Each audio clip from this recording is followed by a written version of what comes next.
Welcome to the final video in section 1, transitioning away from tracking, where we're going to address the research specifically on tracking itself. We'll discuss when and why it might be beneficial or harmful, for whom, in what circumstances, and what we can do to hopefully use tracking as a beneficial tool at the right time for the right goals, and how we can specifically step away from tracking in a way that's supported by the research and help you achieve your goals and help you have a more sustainable career in either competitive or non-competitive lifting. All right, so picking back up where we left off with the study that we're primarily using as our basis of evidence, we're returning to figure 1, and we're going to hone in on the monitoring aspect. That's the most modifiable aspect of your nutrition, and we're specifically going to look at all of the physique checking, dietary tracking if it fits your macros, and self-weighing behaviors, and look at how they impact people. And then we're going to really hone in on the kind of if it fits your macros aspect of it and look at some other research as well. So the first thing I want to do is help you understand why we might want to transition away from tracking in the first place.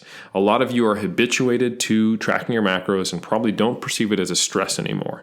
And the first thing I want to kind of just lay the groundwork for is establishing that it does take some effort to actually track, and it does produce stress, although you may have managed it. So this is a cool study by Tomiyama and colleagues called Low-Calorie Dieting Increases Cortisol. Now that's kind of obvious, dieting on low calories makes you physiologically stressed. But what this study really looked at was not only being in a calorie deficit, but also the aspect of tracking. So they basically tried to isolate two factors by providing food to the participants. They had a number of different conditions. So they provided food, and in one provided food condition, the women in the study were on 1,200 calories, so a pretty big deficit. And in the other condition, they were at maintenance. However, there was an additional condition. So there's actually like 4 different categories that these women went through, 4 different conditions: tracking their food on 1,200 calories, tracking their food at maintenance, or not tracking their food and being provided 1,200 calories to eat, or not tracking their food and being provided maintenance. So in kind of this artificial lab condition, these 121 female participants, they were able to look at how tracking your food and a calorie deficit independently affected the women. And they looked at both physiological stress, quote unquote, by looking at the output of cortisol, but also their subjective perceived stress.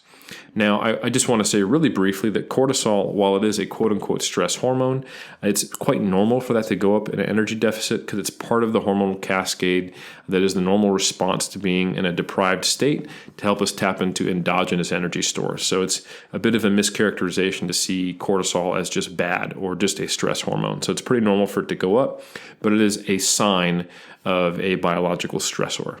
So what they found, unsurprisingly, was that being in a deficit, independent of whether you tracked your calories or not, resulted in biological stress marked by an increased output of cortisol.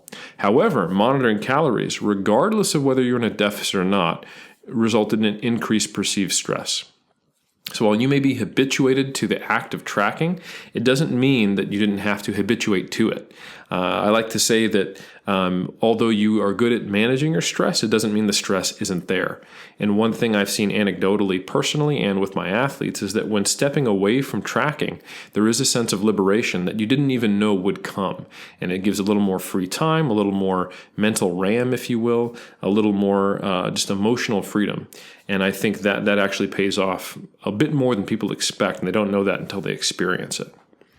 Now, looking more specifically and going back to our main research paper here, looking at self-monitoring behaviors. So again, that's physique checking, self-weighing, and also tracking your food on like an app or something like that. There's mixed research.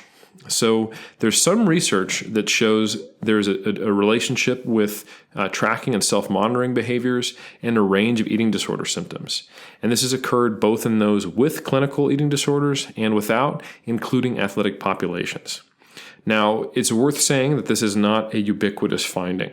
There are a number of randomized controlled trials of which have occurred, which importantly didn't include individuals with eating disorders, that found that these behaviors didn't always result in a negative relationship with food or didn't have a causal link.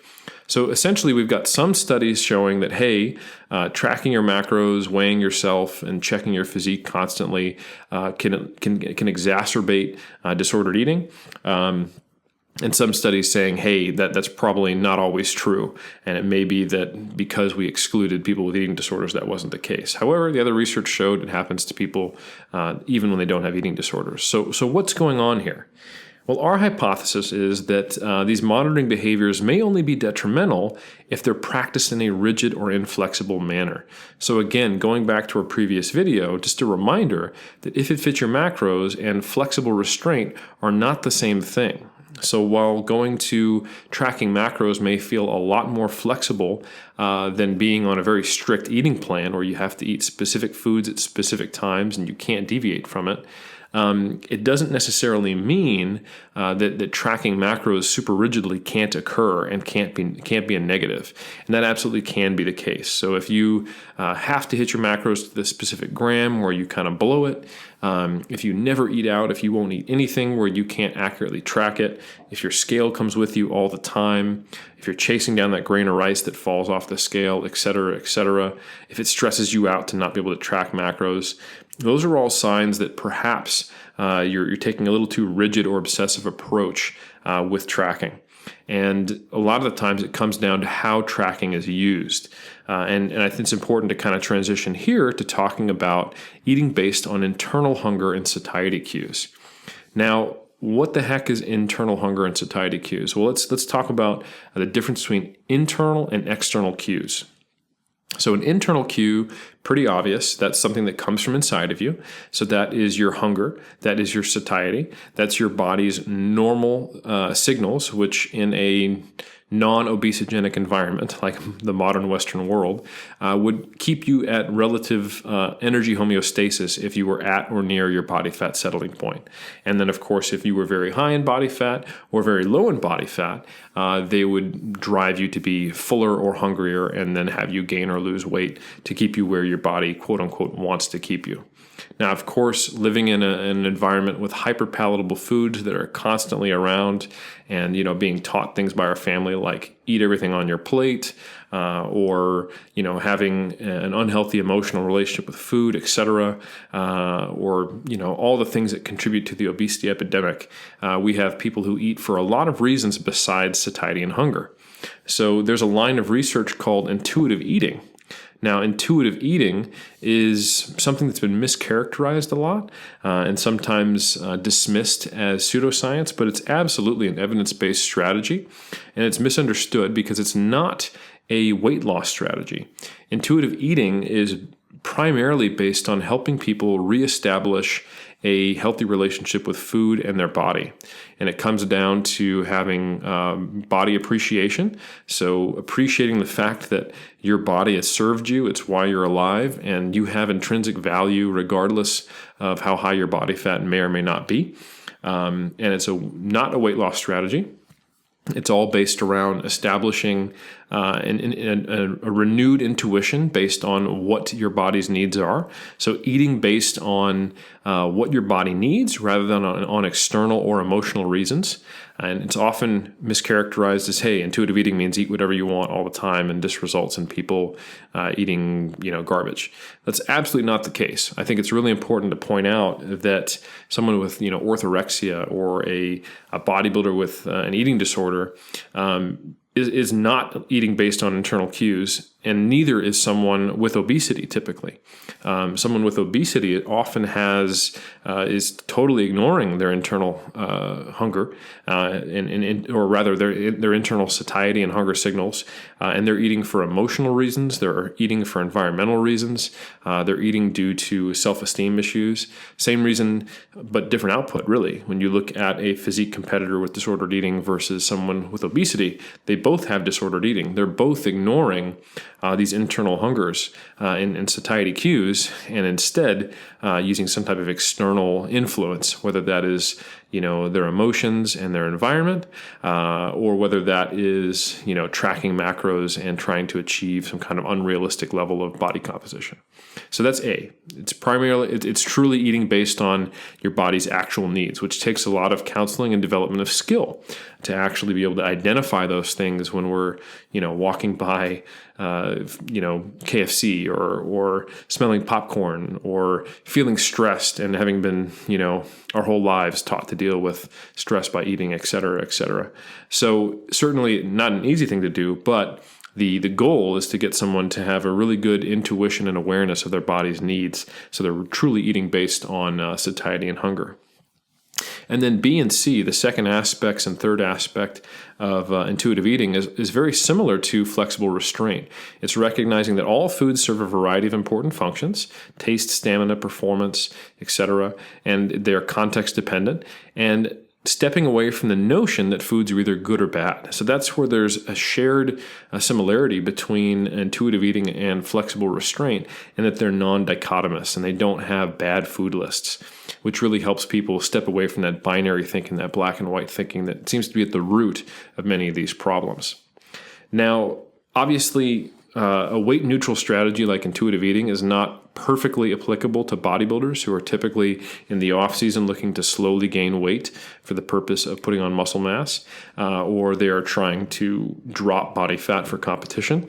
And same thing with weight class restricted athletes. While they might be trying to maintain in a weight class, that's still an external cue. That's something that is you weren't born with a weight class. You were born with, a kind of a body fat settling point. And most people who want to, manipulate their body composition, if you're following this course, unless you're finally at that maintenance stage, you probably want to see either weight gain or weight loss, but maybe you don't want to do it with tracking. So not a perfect fit, but a lot of good things we can take away from this.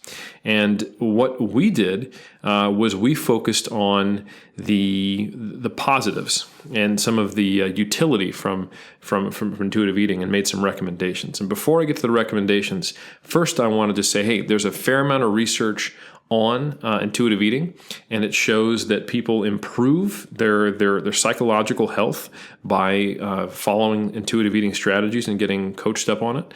And they typically don't gain weight, so it results in a neutral weight and a positive relationship with food. So that's really good for folks who are at that maintenance stage, or kind of someone who's moving into the off season or recovery diet phase, where if anything, we want very slow weight gain. At the advanced level in a natural lifter. So all important things. So we've got an evidence-based strategy here that we are trying to go, okay, now how do we adopt this to someone who actually does want performance or body composition? So we made a number of recommendations at the end of our article. During contest prep, we basically said, hey, let's incorporate a flexible restraint mindset and step away from the binary thinking. And we didn't obviously advise intuitive eating during the competition prep period, because that's an intentional weight loss period. We're trying to get very, very lean, and that's the bodybuilder context. But again, emphasizing that non-binary, non-black or white, flexible restraint model, which you can see exemplified in these 6 rules.